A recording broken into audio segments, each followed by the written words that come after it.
The banks have already had to submit 2 versions of the documents, neither of which were up to the standards of the Federal Deposit Insurance Corporation and the Federal Reserve.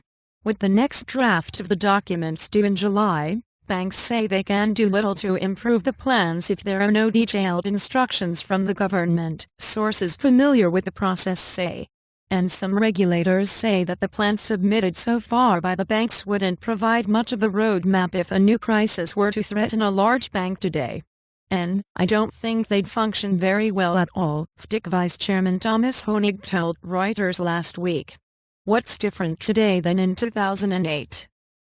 We still have major exposures from a systemic consequence point of view, and if I were to say otherwise I wouldn't be doing my duty. And banks may not hear back from the government in time for the July deadline. Regulators haven't decided whether they will give feedback by that time, though they hope to get something to banks soon, said Arthur Murden, the FDIC official who heads the living wills process. And it's all moving in the right direction, Murden told Reuters in an interview. A year from now we'll be even better positioned. And the 2010 Dodd-Frank law requires banks with more than $50 billion of assets, including Morgan Chase & Co., JPM.N. and Goldman Sachs Group Inc., GS.N., to submit annual living wills that describe how they could be unwound in a bankruptcy process. And under the law, regulators could eventually tell banks to shrink or spin off parts of their business if they are not convinced the living wills would do their job. However, they won't likely give such orders until after they have advised the banks individually about shortcomings in the living wills. And regulators said the first round of living wills in 2012 was poorly organized and big on critical information, such as how global operations under the purview of international regulators would be treated. After issuing broad guidelines on how to improve the documents, the second round, filed in October 2013, was still deemed insufficient. And banks will struggle to hand in improved living wills by the July deadline because the regulators haven't agreed on how to give them consistent, tailored feedback, people close to the process said. And what do you say to a client having to do the next round? Said a former senior official at the FDIC. Why should you go make huge commitments when you don't know what the regulators think works and doesn't work? And regulators could still issue broad guidance to the industry like they did last year or extend the July deadline.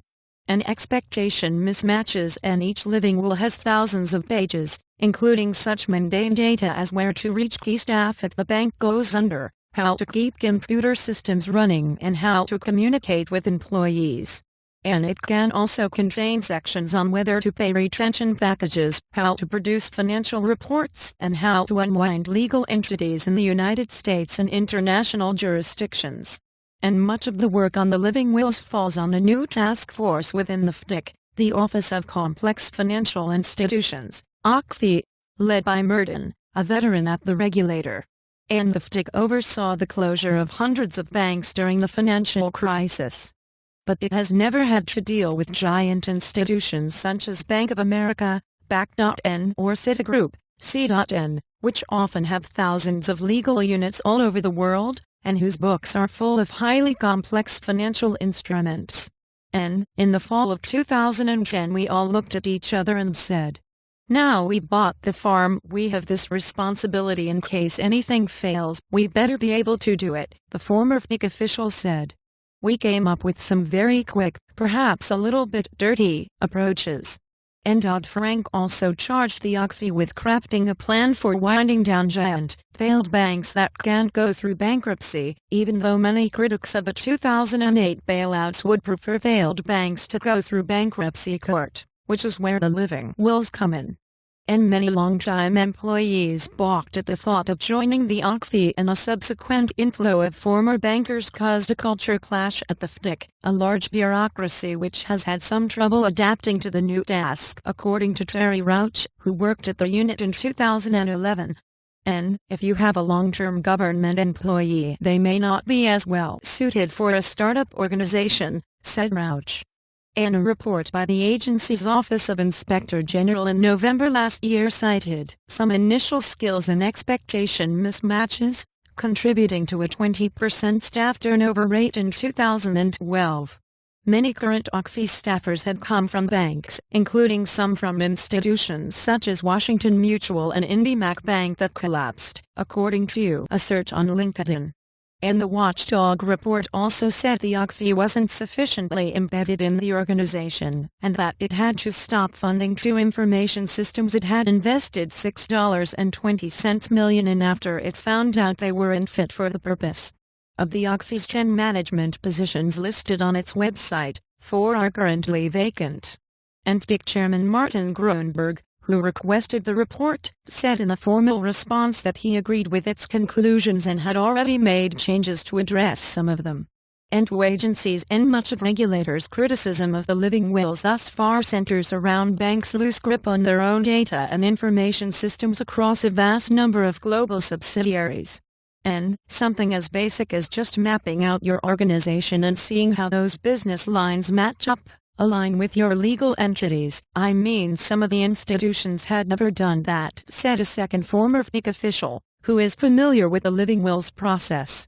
And even so, the Fed and the FDIC themselves had found it hard to agree on how to communicate with banks about the living wills, given their different legal mandates, this person said.